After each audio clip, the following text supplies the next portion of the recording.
Hello छात्रों, कैसे हैं? आशा करता हूं आप बहुत ही मस्त होंगे, स्वस्थ होंगे और अपने पढ़ाई के प्रति काफ़ी सजग होंगे और तैयारी में लगे होंगे।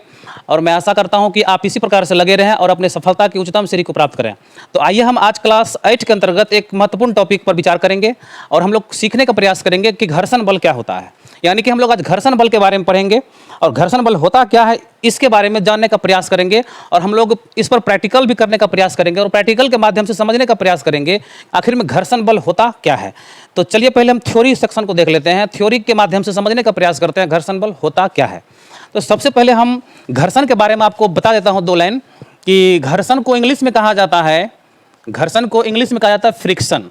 क्या कहा जाता है? फ्रिक्शन कहा जाता है। और फ्रिक्शन जो होता है इंग्लिश में होता है और घर्षण एक प्रकार का बल होता है। घर्षण एक प्रकार क्या होता है? बल होता है। और बल किस प्रकार का बल होता है? अगर आपको पूछे कि घर्षण किस प्रकार का बल होता है तो घर्षण एक विरोधाभास बल होता है, अर्थात ये गति का क्या करता है? विरोध करता है।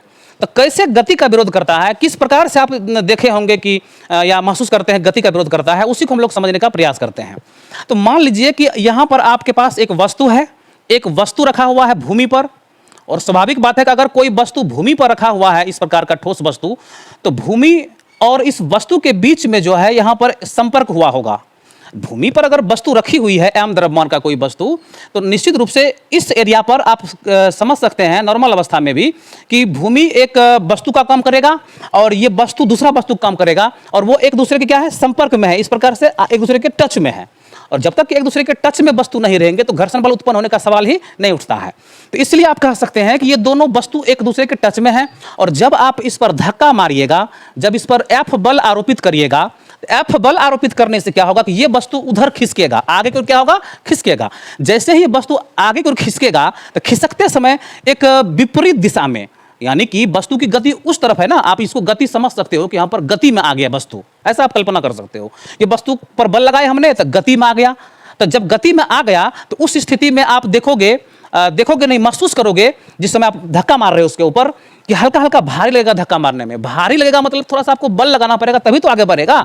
इसका मतलब हुआ कि आपको आगे बढ़ाने में इस वस्तु को क्या करना पड़ रहा है? थोड़ा सा भारी का आभास करिएगा, महसूस होगा कि कुछ कुछ भारी लग रहा है। और छोटा वस्तु तो कम भारी लगेगा, लेकिन बड़ा कोई संदूक होगा उसको आप धक्का मारोगे तो भारी तो लगेगा धक्का मारने में। एक छोटा बच्चा उसको धक्का मार भी नहीं पाएगा क्योंकि उसको भारी लगेगा, क्योंकि उसमें अधिक बल लगाने की आवश्यकता पड़ेगी। तो आवश्यकता अधिक बल लगाने की क्यों पड़ेगी? क्योंकि इन दोनों के बीच में जो सतहों के बीच में जो आपस में गति हो रही है दोनों वस्तु के बीच में, उसके विपरीत दिशा में एक विशेष प्रकार का बल कार्य करता है। इसके विपरीत दिशा में क्या करता है? एक विरोधाभास बल काम करता है।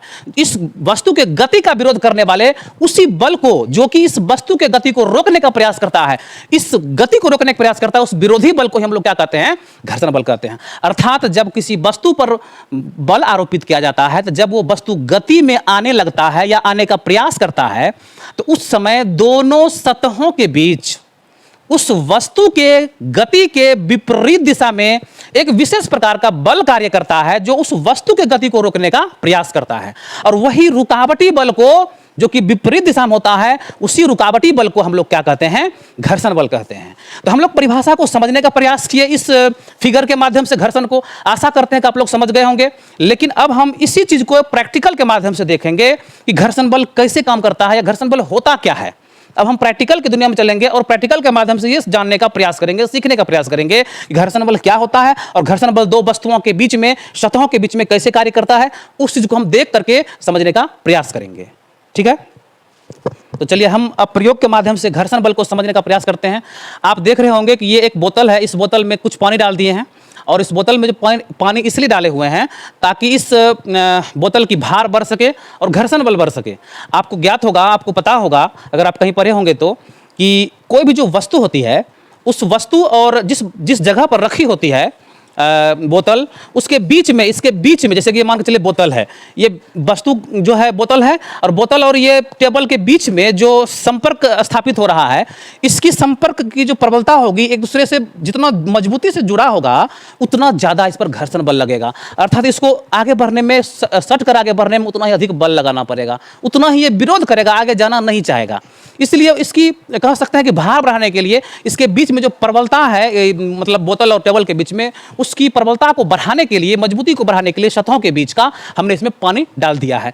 तो अभी आप देखेंगे कि जब इस बोतल को इस कमानीदार तुला के माध्यम से जब इसको खींचेंगे तो आप देखोगे कि किस प्रकार से इसका बल जो है बढ़ता है, अर्थात किस तरह से भार को इंडिकेट करता है। जो भार इसमें इंडिकेट करेगा वही क्या होगा, इसका घर्षण बल कहलाएगा। तो आपको हम पहले ये समझा देते हैं कि इसमें जो कमानीदार तुला है, ये कमानीदार तुला कैसे काम करता है। तो आप देख रहे होंगे कि जो कमानीदार तुला है, दिख रहा है ना वहाँ पे, ये जो कमानीदार तुला है, देखिए ये जो कमानीदार तुला देख रहे हैं आप, इसमें ये अंदर में इस प्रकार से स्प्रिंग लगा हुआ है और यहाँ पर आप स्केल देख रहे होंगे, इस तरफ जो है न्यूटन में दिया हुआ है। जैसे कि 0 न्यूटन से स्टार्ट हुआ, 0 1 2 3 4 करते करते 10 न्यूटन तक इसमें इंडिकेट कर रहा है। मतलब कि भार को इसमें न्यूटन में मापा गया है, इसमें न्यूटन में। और इधर देखिए ग्राम में इस बात को इंडिकेट किया गया है। तो यहाँ पर आपको यही देखना है कि जब इस बोतल को खींचा जाएगा तो इस पर कितना न्यूटन का बल लगता है, तब ये खिंचाता है। जितना न्यूटन का बल इसमें शो करेगा खिंचाते समय, गति करते समय, आप समझोगे उतना न्यूटन का ही बल पीछे की ओर ये बोतल क्या कर रहा है, लगा रहा है, या कह सकते हैं सतहों के बीच में वो बल लग रहा है घर्षण बल के रूप में। मतलब कि इसको खींचने पर, बोतल को खींचते समय जितना ये बल शो करेगा इस कमानीदार तुला में, वही घर्षण बल का मान होगा, क्योंकि वही इसका क्या करेगा, इसके गति का, बोतल गति का विरोध करेगा। तो चलिए एक छात्र आइए यहाँ पर, हम इस चीज को करना चाहते हैं और आकर के देखिए कि किस प्रकार से बल काम करता है। तो चलिए इसको इस इधर से पकड़िए, इधर से धीरे धीरे खींचने का प्रयास करिए। देखिए देखिए जब खींचा जा रहा है, एक मिनट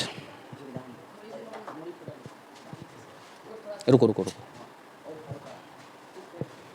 देखिए जब इसको धीरे धीरे खींचा जा रहा है तो ये धीरे धीरे खींचा रहा है, लेकिन आप यहां पर देखो न्यूटन में जो बल शो कर रहा है, देखो 0 1 2 3 खींचते रहो।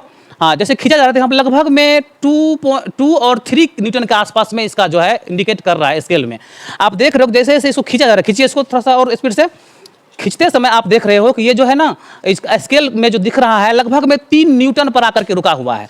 इसका मतलब ये हुआ कि इसको खींचते समय कितना बल लग रहा है, लगभग में 3 न्यूटन के आसपास बल लग रहा है। चलिए हम एक बार फिर से इसको देखते हैं, इसको इसमें जोड़ देते हैं।